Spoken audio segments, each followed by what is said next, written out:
Twitter, Instagram, YouTube, and on the web at KBLA 1580. That's right. Again, you can find all of our socials at KBLA 1580. We've got a lot to talk about. By the way, if you miss any of our weekday shows in real time, you can always catch up by checking out the podcast of your favorite shows at your leisure. At KBLA Talk 1580, we've got your black. Follow the leader when the leader. Oh my God. Follow the leader. Follow the leader. Follow the leader. Follow the leader. Follow the leader.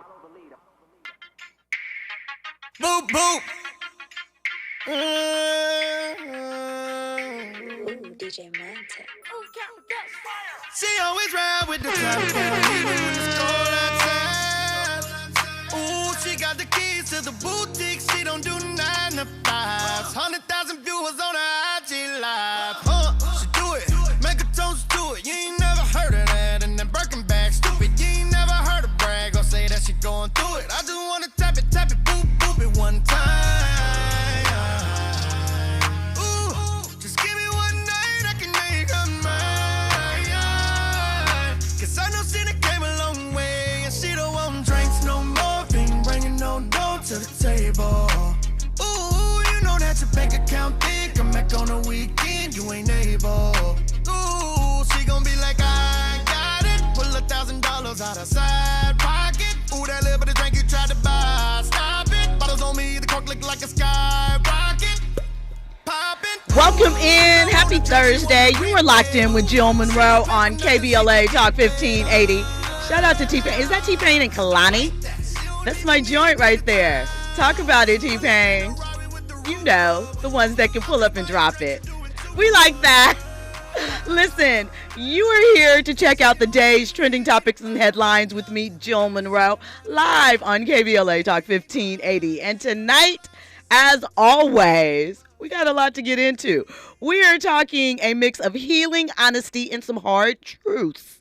Plus, since it's Thursday, Throwback Thursday, we have a guest in the building. We're going to get into some classic film video moments and get in touch with their current career. I'll get into those details in a bit.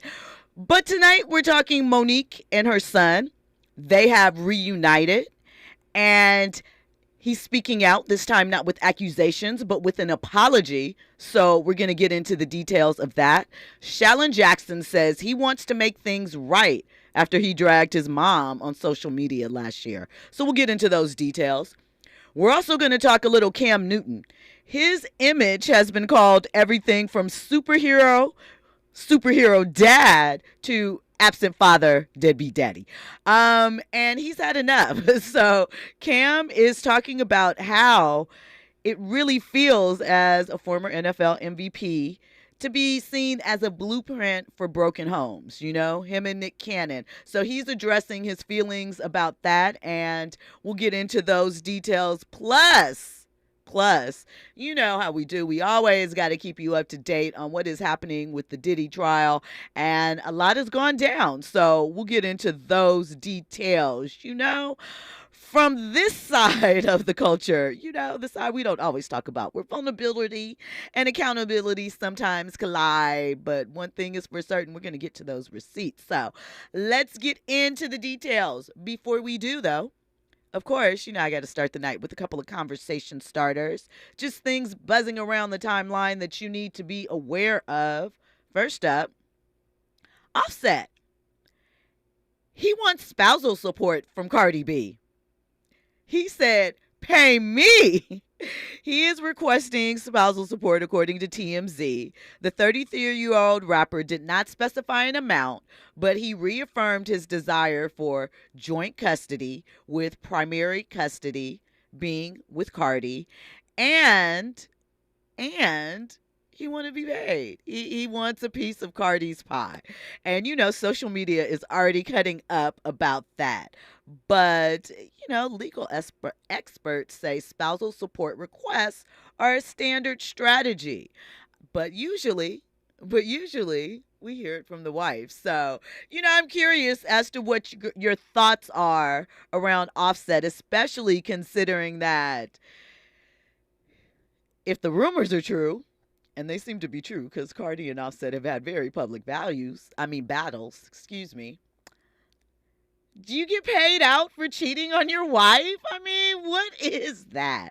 Offset gotta chill, man. He is to chill. But we know Cardi is hanging out doing what she's doing with Stephon Diggs, having a nice little summer. So, I mean, it is what it is. Listen, when we come forward, we're going to get into Cam Newton. We're going to get into Monique's son, Shalon. We're going to get into our interview with Abdul Malik Abbott. He's a filmmaker, a director, and so much more. Plus, of course, all the trending topics and headlines. You're locked in with Jill Munroe on KBLA Talk 1580. You ride with Jill Munroe on KBLA Talk 1580. 1 2 1 2 1 2 1 2. You ready? Somebody make some noise in this joint. KBLA Talk 1580 celebrates its 4th anniversary this year on Juneteenth. Here we go again. Hard to believe 4 years has gone by so fast. Oh my God. But here we are, still standing, still loving and serving our people as best we can. Yeah, that's what I'm talking about. To celebrate our 4th anniversary, we have 4 big events, and you're invited to all of them. She got a lot to say. Let's do this. Let's get it on. On Wednesday, June 18th, we go live on C-SPAN for the 2nd consecutive year with our Climate Justice plus Black Health Symposium. Tavis Smiley will moderate an all-star panel of thinkers and influencers as we continue our vitally important climate justice work. Hey, Tavis Smiley, talk about. On Thursday, June 19th, you're invited to join us as we celebrate Juneteenth and our 4th anniversary. There will be plenty of food, fun, great music, good vibes, and all of your favorite KBLA Talk 1580 hosts will be there. Yeah, man. Flip the beat. On Saturday, June 21st, there are 2 big events you're invited to attend. I can't wait to hear it. This year, KBLA Talk 1580 continues its annual partnership with the Empowerment Congress for a community celebration and dialogue to educate, engage, and empower. This year's theme is Resilience in the Face of Chaos. Can't wait to see what's up next. Y'all ain't ready for this. And new this year is our State of Black Women in Los Angeles Symposium, moderated by Dominique DePrima,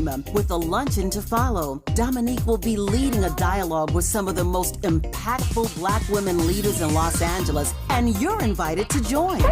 This is it. All of these events are free, but seating is limited, so you must register in advance at our KBLA1580.com website, where you can find all the details you need about each event. Check it out. It's our 4th anniversary, and we would love to celebrate it with you. I love you guys so much. There's nothing you can do about it. We're KBLA Talk 1580. The only black talk radio station west of the Mississippi. Thank you for having our black. Happy anniversary, KBLA. Love you. $5,000. That's the average amount of money people in the U.S. are now spending on gas in a year. $5,000. That's crazy. If you drive, you have to download Upside, the free app that gives you cash back every time you get gas. That's right. You can earn real cash back with Upside just by buying the gas you're already buying. You can literally start earning cash back today. I use Upside every time I fill up, and I've already made around $300. You're putting gas in your car anyway. Why not get real cash back? If you like free money, download Upside. I'm saving the cash I earn from using Upside to help pay for a vacation later this year. Download the free Upside app now to earn cash back every time you buy gas. Use promo code PUSH to get an extra 25 cents per gallon on your first tank. You can cash out anytime right to your bank, PayPal, or a gift card for Amazon and other brands. Just download the free Upside app and use promo code PUSH for a 25 cents per gallon bonus on your first tank. That's code PUSH for a 25 cents per gallon bonus. Now back to more entertainment news with Jill Munroe on KBLA Talk 1580. Welcome back in. You are locked in with Jill Munroe on KBLA Talk 1580. All right, you know how we get down over here. If at any point you want to join this conversation, 800-920-1580. That's the hotline. Of course, we're on social media, KBLA 1580. Me personally, I'm at Stiletto Jill. Hey, subscribe to my newsletter, rsvpforcredentials.com. Go check that out. And make sure you download the app so you can take us with you on the go, listen to all the latest episodes of all the shows here on the station. And, of course, hop in the YouTube chat. It's already started over there. You know, they give great conversation and commentary.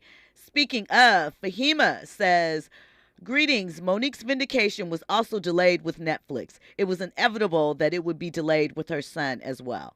Well, we're going to get into that. So this is what's going on with Monique and her son. They posted on social media a reunion of sorts. They were spending time together, bonding after what has been a tumultuous year, right?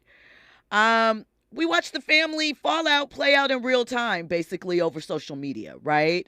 So he's walking it back. Basically, last year, following Monique's appearance on Club Shay Shay, Club Shay Shay was kicking up all the controversy last year. Well, he responded to her appearance, and he had a lot to say, basically, in response to that. But now he is walking those comments back, and he's referring to it as emotional damage that he had to rectify because of the internal struggles that he is battling, right? Monique mentioned that she and her son had become estranged on the interviews. He accused her of lying about some of the things that led to the situation. And he said he had unresolved anger about her past absence. So he basically said, I was angry, I was hurting. I spoke out when I should have healed first. I let the internet see something that should have been handled in private, right? He's saying that he is currently in therapy and committed to rebuilding with his family. So let's take a listen to some of what he had to say. I want to start this off by showing my gratitude towards my family.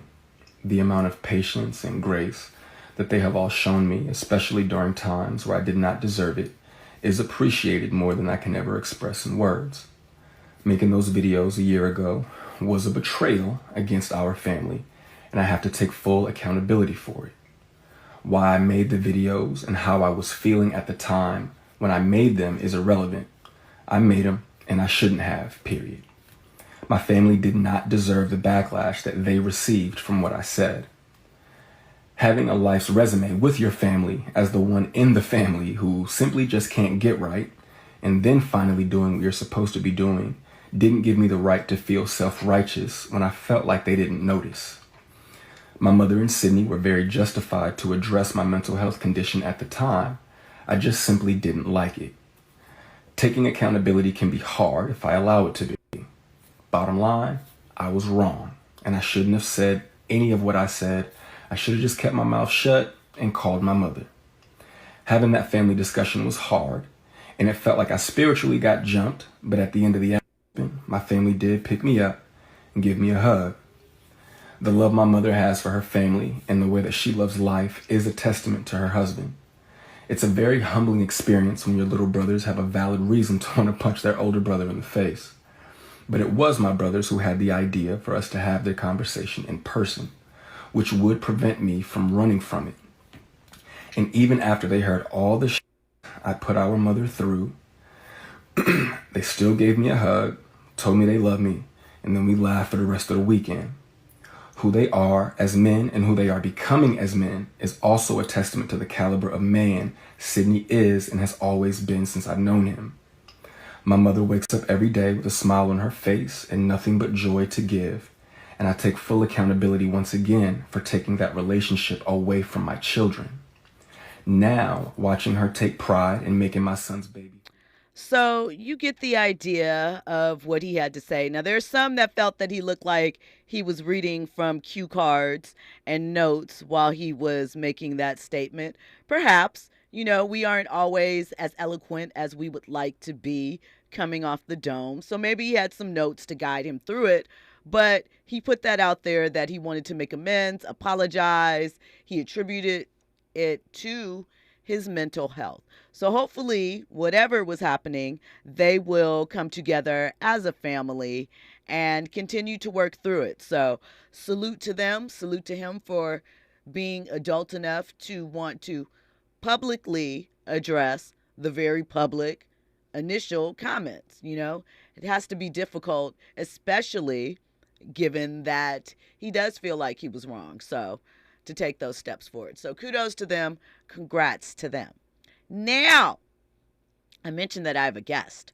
So listen, we've been talking a lot about Dame Dash and the things that are going on as far as with his classic catalog that he was a part of, the films that he executive produced. I think he also, did he write some of those? I don't know. We'll get into it. But I have a guest in the building, filmmaker Abdul Malik Abbott. He's also an artist, y'all. We're going to get into that too. He joins us, and we're going to talk a bit about his journey into filmmaking. He's worked with some amazing and incredible people, including, directing Streets is Watching, which we know Jay-Z was in, State Property with Beanie Siegel, which is like a cult classic at this point, and, you know, some other things dating back to your New York roots, your musical background, and how all of this helps shape your visual storytelling. I mean, you even work with Spike Lee. Mm-hmm. And you have been a part of directing or involved with some 300 plus music videos, right? From the era when music videos meant something, where we had budget, where it was a mini film, actually, you know, like it was creative, it was all the things. So welcome Abdul Malik Abbott to the show. Thank you for having me. Thank you. So does one grow up saying, I want to direct videos? Did you start off wanting to be a filmmaker and fell into the video process along the way, or how did that all come together for you? For me, I was a fan of movies, and by the way, I'm a fan of yours too. I appreciate that. I'm a fan of Jill Munroe, and she knows that. But yeah, my father was a filmmaker as well. He taught at the Studio Museum of Harlem, so I thought it was cool. Like, oh, he's a filmmaker, blah blah blah. Can I do that? So after a while, I was like, once I saw Star Wars and movies that Steven Spielberg directed, I was like, oh, the director is kind of like a star too. So I want to get into that. So I took the long journey. I went to film school. I went to art school. I went to film school. So I went to music and art high school in New York. So you're just a total creative. Yeah. So okay. I took that route. I took that journey early on. So my mother and father were very much on my side. So, you know, growing up in Harlem, how many filmmakers are out there and how many artists are out there that's not a rap artist? So to even answer your question about that journey is sort of like, I just had to make a decision, like, this is what I want to do. I did a little vocal training with the Boys Choir of Harlem until my voice changed, and then I was like, all right, I'm not singing anymore. I'm just going to draw. So I was just drawing, doing into comic books, anything that you can think of being a nerd, that was me. Just being creative. Yes. So when did you start sort of, because you're in school, obviously, to be a filmmaker in the highest sense, and you come from that lineage. So when did you sort of venture off into music? Was it because you had those musical roots, or how did that all come into play? Well, I always loved music, and then I was going to music and art had art, and then it had music, obviously, in the title. So it was all my peers, they were into music, especially rap. So, you know, I was in class with Slick Rick. I was in class with Dana Dane. The Beastie Boys were hanging around. So I was in that golden, yes. Like the early stages. So, yeah, I was in that atmosphere. So I was like, okay, well, I'm not a rapper, so let me just get into music. So I was a big fan of Chic, so I picked up the bass and started to mimic Bernard Edwards, the bass player. So that was the beginning of it all. Love. Yes. So I think that's Bernard White. Oh, Bernard White. Okay. Bernard Edwards and Chic. Okay. Eve the bassist. Yes. Okay. So I know a lot about music. I actually did a song for Shades, this group called Shades, called Tell Me Your Name. Yes. Ray Allen's wife was in that group. Oh, that's right. Yes. And that was a great video we did in Miami. It was beautiful. But, I'm jumping around. But yeah, so I just decided to be an artist earlier on, so that I was just not afraid to do everything. Most of my friends who were musicians were drummers, guitarists, playing rock, and then, you know, black people too. So there was the Black Rock Coalition in New York, which you know spawned like Living Color, mm-hmm. and all those cats. I was in that era. Have you seen, this is kind of off topic, but I'm going to swing it back. There is a video going around, I guess from TikTok or social media, of about 3 or 4 black guys rocking out bass, guitar, drums, and they're playing like, it kind of is like a 90s rock feel. And I love that for us and for them because I think in the 90s, kind of 2000s, we started getting more into it, but we pulled away. We obviously are, you know, coming up in country now. I would like to see us back in the rock pop space. Right. I mean, they're still there. Bad Brains, 247 Spies. You know, everybody's still, I think they're all still together. They're just older. And there's just not, you know, the music business is all over the place. So who knows where they really are. But Living Colour still tours. Okay. So what was the first music video that you directed, and was it hip hop? The first music video I directed, now keep in mind I worked on so many of them as an editor and as a sound person, but my first break was a group called Too Many, and they were out of Philly, and it was produced by Will Smith. So my first video, I had the Fresh Prince in it, so I was like, okay, this is gonna be it. This is gonna blow me up. So it actually played on TV, which is, to me, was always amazing to have your work on TV and you can just see it. So that was the very first video. It was called Too Many. I can't remember the name of it. It's been so long, but Where's the Party? That's what it was. And it was a fun backpack type video, you know, back when people had the flat tops and the backpacks and all that. So it was a kind of a fun pop video. So that was my first joint. So, okay, I have 2 questions. How did you get connected with Spike? And then I want to know how you got into the Rockefeller state property, all of that. Because like I said, those are cult classics, and we don't talk about the director of them as often as we should. We talk about what happened in it. Those moments are talked about on social media, referenced all of the time, even spoofed in some of the newer stuff, but we didn't know about you. So I want to know those 2 things. Okay, well, the Spike Lee thing came from working on a movie called Death by Temptation, and that was like a black horror movie. Kadeem Hardison was in it. Oh, wow, you good. Bill Nunn was in it. I love movies, too. Yes. So I was in the sound department with my partner, Charles Hunt. He was the sound mixer. I was the boom operator. And then right after that, they went to go to Do the Right Thing. All that crew, Ernest Dickerson had shot it, and then Ernest was back on Do the Right Thing, and then I joined Do the Right Thing working on that crew.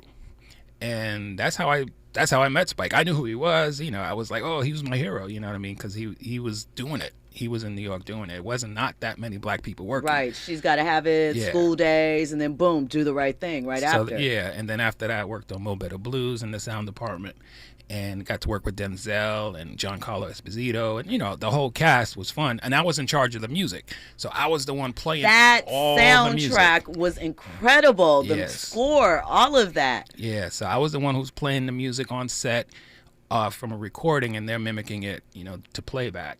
So that was the intro of, you know, my Spike Lee days, 40 Acres days. We call it the 40 Acres University. Okay. And then the Damon Dash Rockefeller thing was a fluke. And basically, I was working on a lot of videos, and I had met the video commissioner, and she was like, oh, I have this group I want you to do a video for. It's called Original Flavor, and their manager is Damon Dash. So if you can get along with Damon Dash, then, you know, you got the job. And I was like, I get on with everybody. I'm from Harlem. He's from Harlem. We can make this work. Mm-hmm. So I met him. He was cool, and we just did the video. And that's where I met Jay-Z on the set. And he was just like this quiet dude, just chilling in the background. He wasn't trying to be in front of the camera and be in the video, even though he was barely in the video. The song was called All That. And that was like a pretty big hit for them, for Original Flavor. So that was the beginning of the Rockefeller. And they didn't even have Rockefeller at the time. They were just trying to figure it out. Okay. So whose idea was it, and how did they come to you to get into the movie side? Okay, so we did a bunch of videos for Jay-Z. After we did the All That video, then we did I Can't Get With That. That was Jay-Z's very first video. Mm-hmm. And then we did In My Lifetime remix. And then other people started to get into the mix. Other directors. I'm like, okay. So basically what happened to how we spawned Streets is Watching was Jay had did this video with Babyface. Sunshine, and people were hating on it. They were.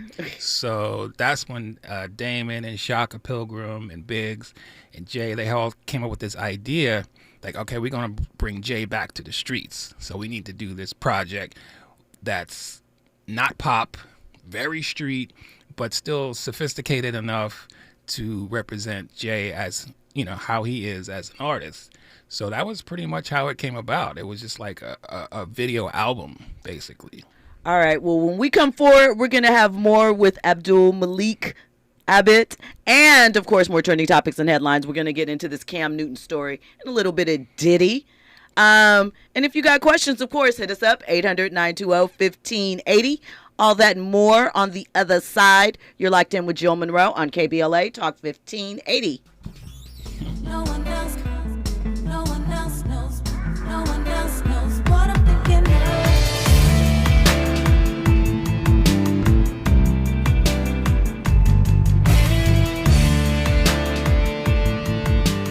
You are my vice. It's like a storybook when I think of you. It's our secret world. Are you ready for the hottest entertainment scoop in Los Angeles? She's bringing you exclusive interviews with today's biggest stars, behind-the-scenes Hollywood insights, and all the entertainment news you need to know. She's breaking down what's trending, what's ending, and what's just beginning in the world of entertainment. You're riding with Jill Munroe on KBLA Talk 1580.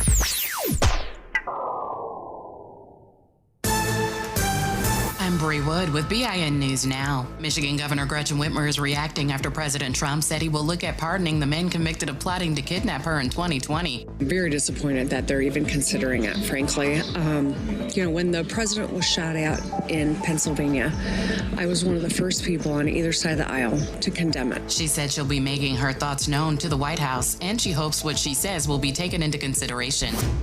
EA has canceled its Black Panther game and shut down Cliffhanger Games. The move shifts focus to titles like Battlefield, The Sims, and Apex Legends. EA continues work on Iron Man, Star Wars Jedi, and Mass Effect.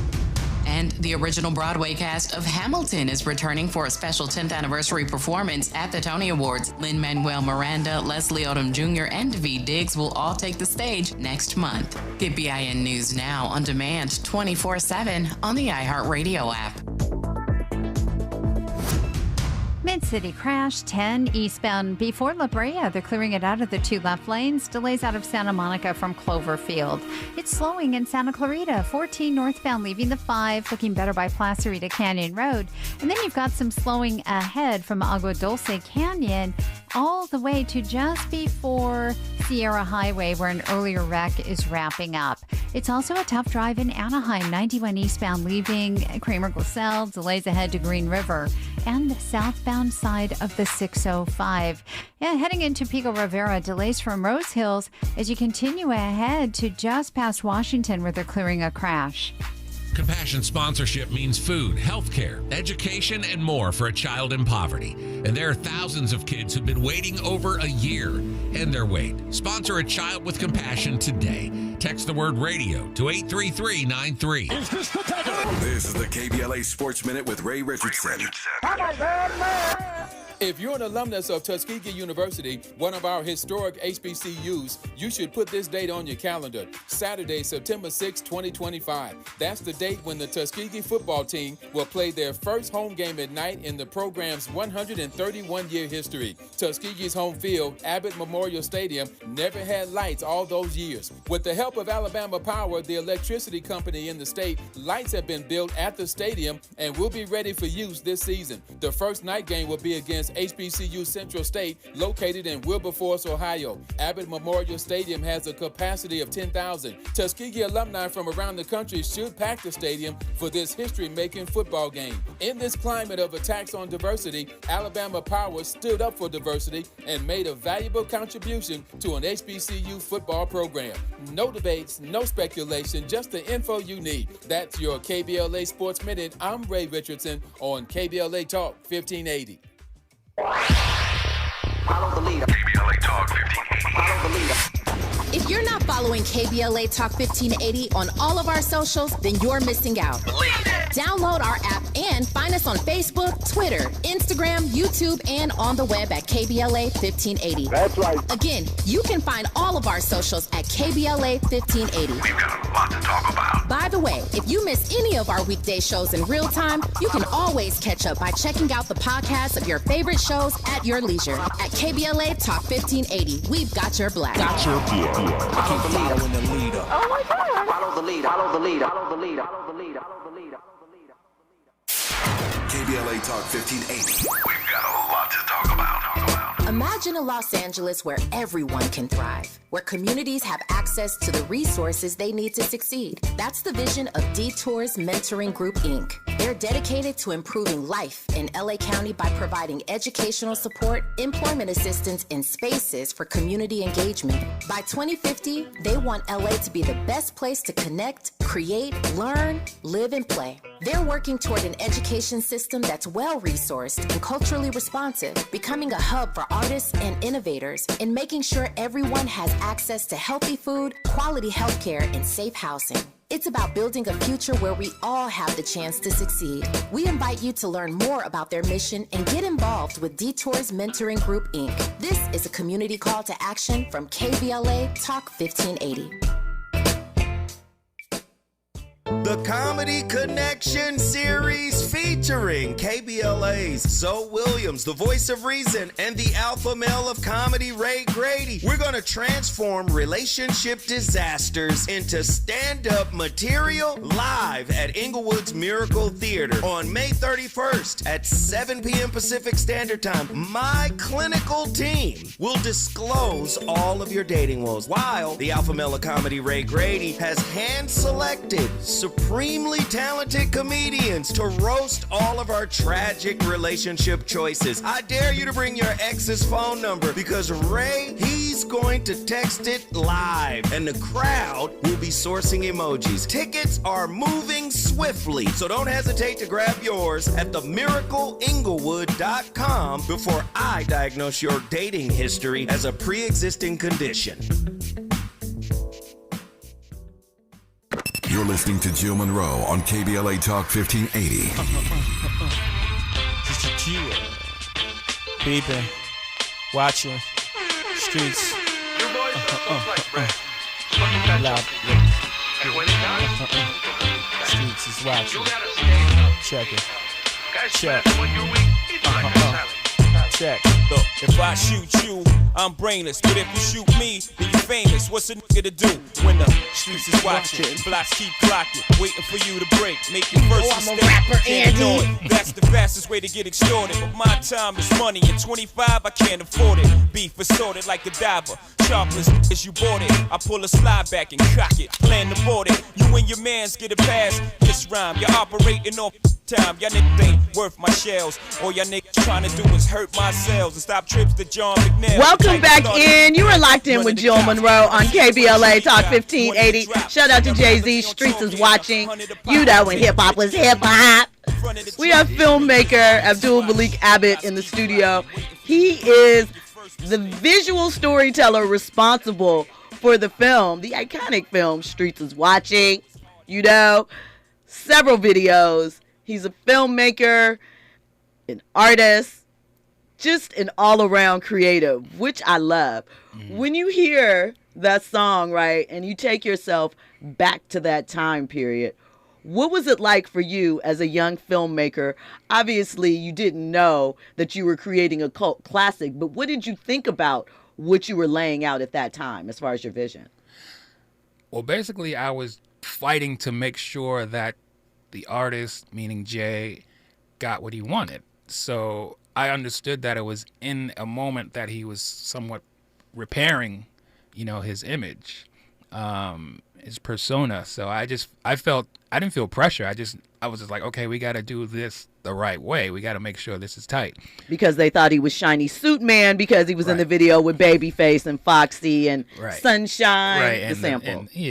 And the pop colors and all of that. The roller coaster. So that wasn't him. So I just felt that I was responsible to make sure that he's getting what he needs. So that was the goal. And I think we did that. Amazing. Andy? I just got to say this. I know Jay-Z hated that whole situation, but as a kid, I loved it. I did too. I thought it was so I fly. rocked with Sunshine. I You know did what I'm saying? too. It was a bop. I liked the color. It was like, it was just, it brought everything to life. But I get it. You know, I get it. you New from the York streets, grimy you know hip what I'm hop saying? I get it. streets. That's not your people. Hey, That's I not loved your it all. people. Right. But the thing is, like, Jay has never been grimy. He's just been like street. But it was almost like sophisticated street. You know what I mean? So that was how I approached it. So from there, right, currently you have a band, right? You're still making film and art. What brings you the most creative joy currently? I mean, I have a band called Boss. That's B.O.S.S. We heard a little bit of that before we went into break. Shout out to that. Yeah. Yes, it was a song called Vice featuring So2, Son of the Underground. And, you know, I partnered up with a singer. Her name is Nique. And she's also from New York, but I met out here and just decided, you know what, I play all this music. You know, I was like a frustrated musician who was recording but didn't really have anywhere to put it out. So I just decided to link up with someone who actually was interested in the music that I like, because the music that I like is not particularly the music that's popular, but it's popular at the same time, Right. meaning like you have to sort of like, oh, Jill Scott. Kind of like alternative. It's like, I mean, they used to call it neo soul until it got played out with the title, but the music is still there because you got Lucky Day, you have all these different artists that still have that soulful vibe. So, you know, I base my vibe on Sade meets Seal meets Marvin Gaye meets, you know, Isaac Hayes production, stuff like that. So you want lots of musicality, visuals in the music. Yes. As well as kind of making you think sometimes. Just make you just have a vibe and be chill. I appreciate Yeah, and then I also produce for other artists, Kimberly Lee, Kia Muse, Lugo. It's like a TK, the artist. It's like I try to do it all. But, you know, my that's my love. And filmmaking is my love, so I have two loves. I'm not cheating on either one of them. You're not cheating on either one of them. You're polyamorous when it comes to the creative thing. Yes. Okay, so listen, I mentioned briefly about, you know, Dame Dash is going through his situations where the rights to, you know, his ownership to Rockefeller, the label, as well as these film properties. As a filmmaker, right, when you do something like that, do you release it and whatever happens with it is what happens? Or when you see like that your film is up for auction and these things, does it touch you in any type of way? What are your thoughts around that? Well, I think the projects that I did, like Streets is Watching, I'm not sure who owns that. That was a Rockefeller Def Jam project. It's out there. Oh, is it? Yeah, it is part of I did not what know is that. The piece that Dame owns of that is part of what is being auctioned off in order to pay back his financial debts. Gotcha. Well, good luck with that. Moving forward, because I don't have a piece of that. Now I have a piece of state property, but state property was through Lionsgate. So I don't know if they can touch that. Okay. That's interesting. I mean, because it has been mentioned and put out there that his ownership in these films are, you know, up for stake. So one, you do have some ownership stake with, the other doesn't. So if you were to find that, you know, whatever is happening and some new random entity is now part owner of it, does that impact you? Do you think about it, or it's just part of the business? No, it's just part of the business because the film is still the film. Whoever gets a piece of the pie later on is getting a piece of the pie. My little slice stays the same. Nothing happens with it. Okay. But if there's more, you know, new interest, then, you know, then my servings come a little bigger. You know what I mean? So, you know, Stars plays state property all the time. They really do. It was number 9 last week. I'm like, okay. Because what did I tell you? It's a cult classic. Right. It's a cult classic. All right. So really quickly, we're going to switch gears for a second and then we're going to circle back.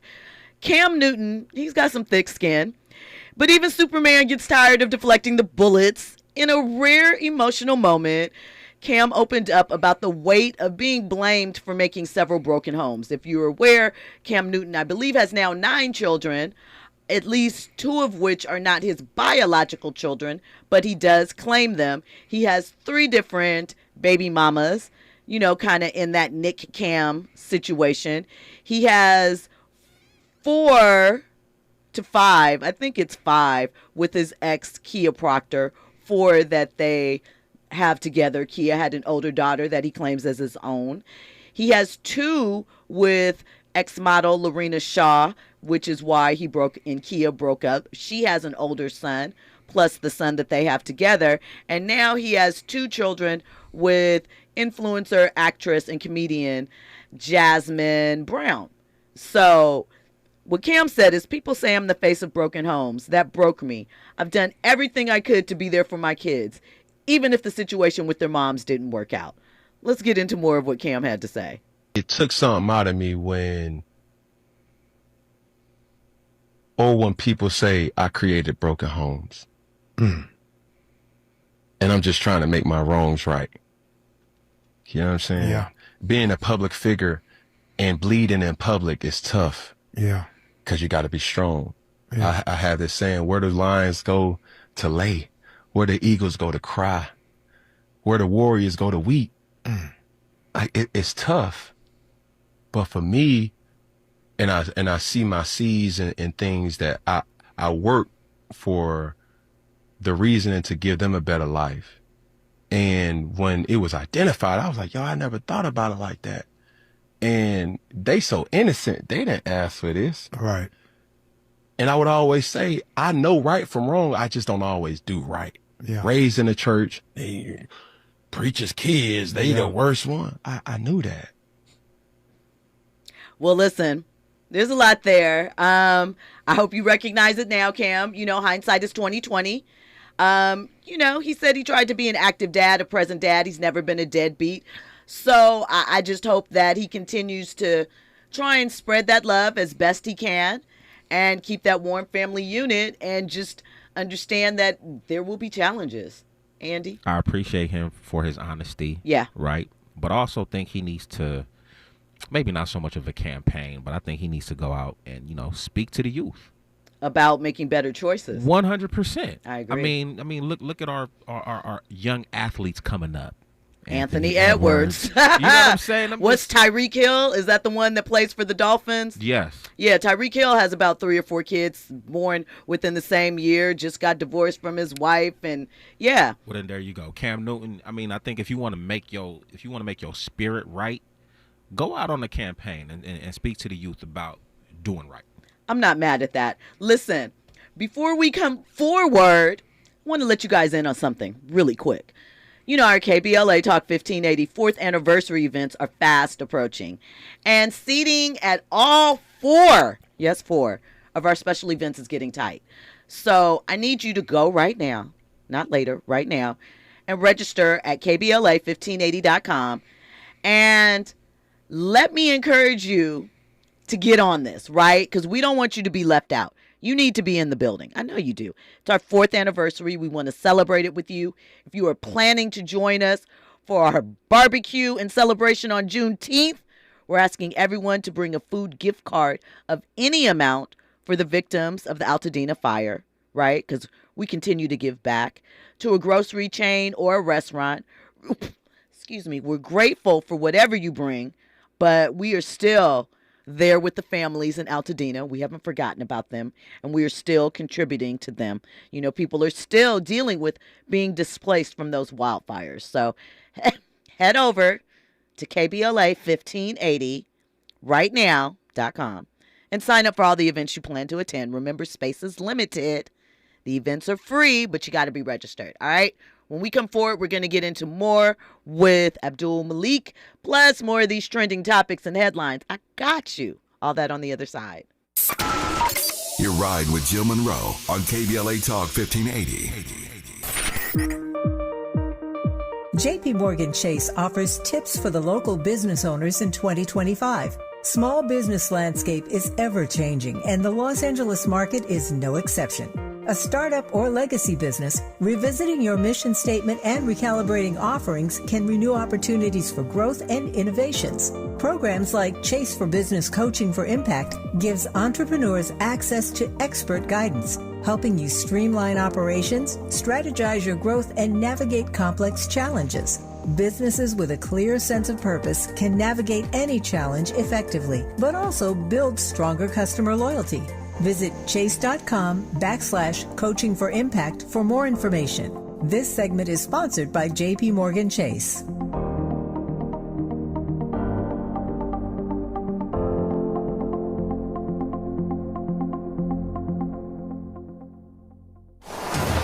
Marina Del Rey turns 60, and you're invited to the party. Join us Saturday, May 31st from 11 a.m. to 4 p.m. at Burton Chase Park for Marina Culture Jam, a free community celebration packed with music, dance, art, and fun for all ages. Experience electrifying performances by Takeo Project and Inca. Take a historic harbor tour, join the Freedom Drum Circle, and hop on a $1 water bus ride. Celebrate culture, connection, and coastline. RSVP at beaches.lacounty.gov/Marina Culture Jam.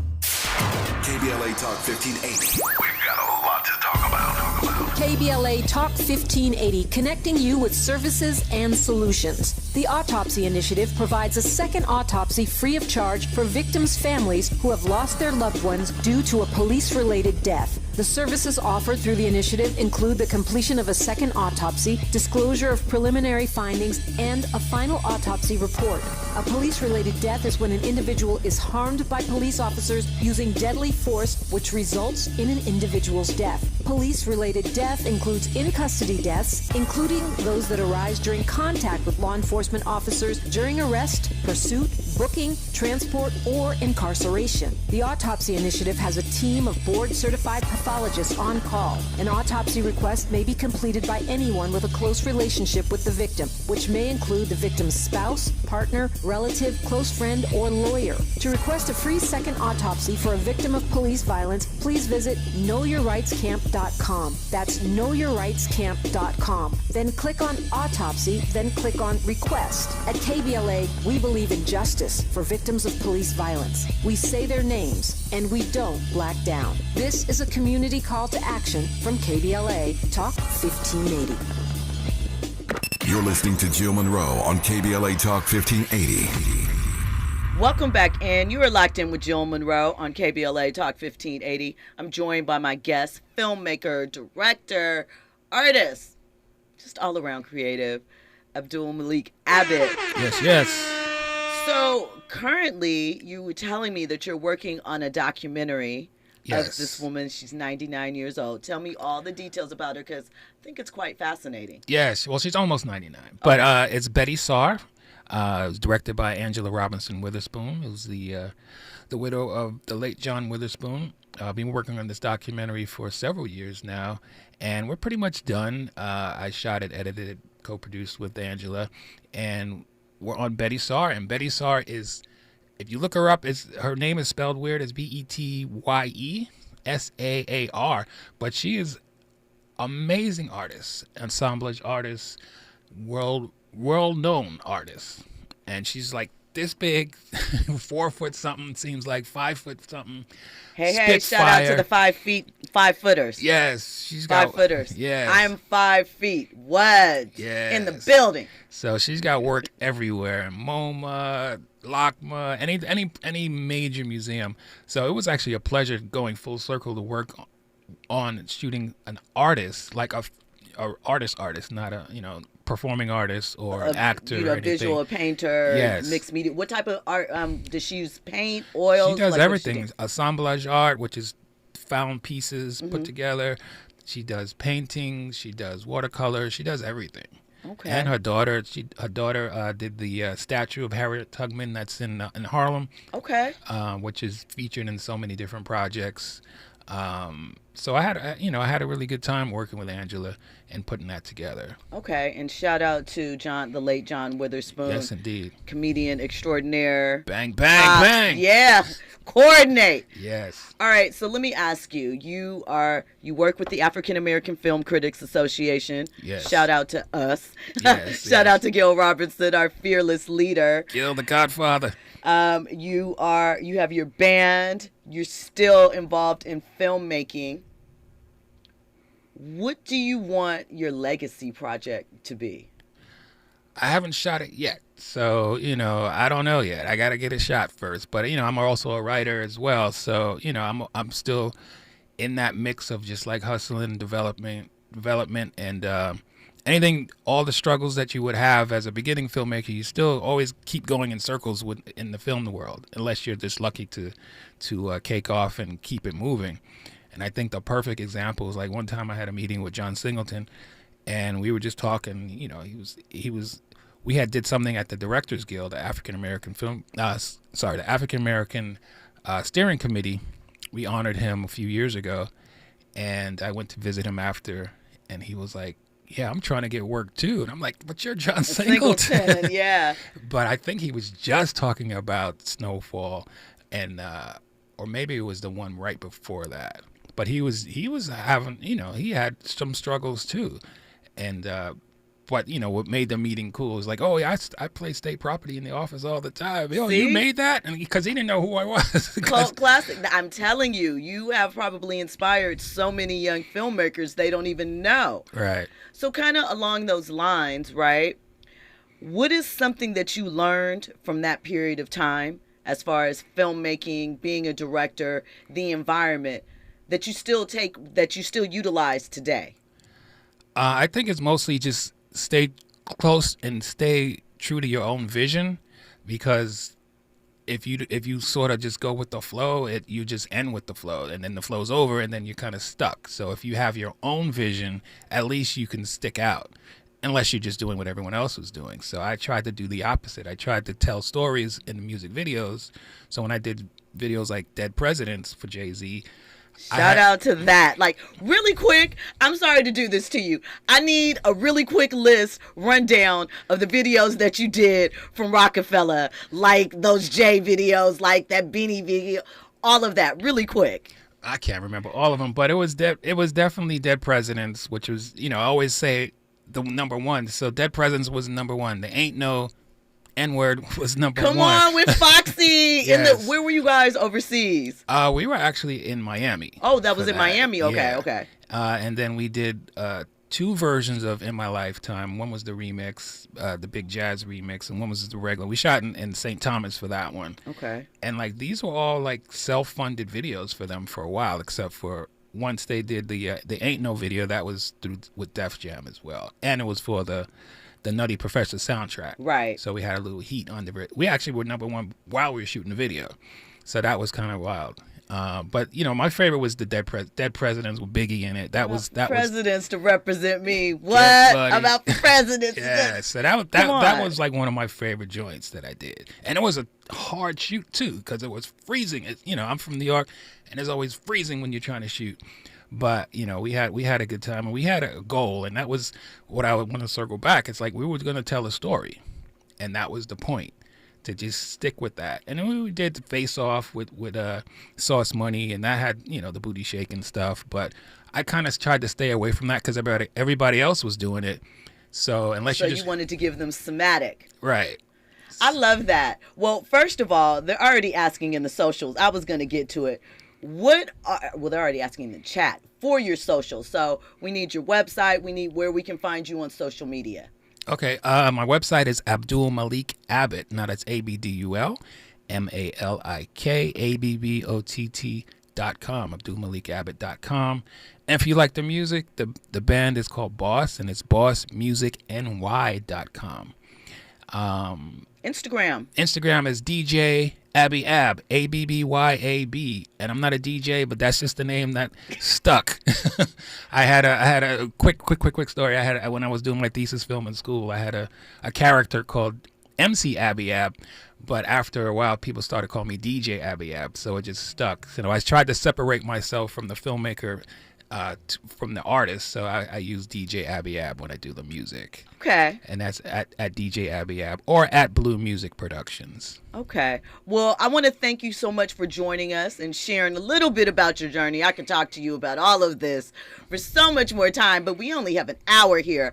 Really quickly, because I promised you guys a Diddy trial update. I'm going to give it to you in like 10 seconds or less. So Mia, alias former assistant of Diddy's, was on the stand today. She confirmed being forced to take drugs, being physically assaulted, being sexually assaulted by Diddy. She witnessed him beat up Cassie. She talked about them running in Turks and Caicos and hiding out in the ocean on a paddleboard to escape from Diddy. She talked about jumping on his back to prevent him from hitting Cassie further. He busted her head open on a bed. It was terrible. Suffice it to say, your boy's probably going to do some jail time. And rightfully so. Listen, we will get into more trending topics and headlines tomorrow, as we always do. Thank you for locking in each and every Monday through Friday, 6 to 7 p.m. I appreciate you so much. Coming up next is Zoe Williams, the voice of reason. I'll check in with you guys tomorrow.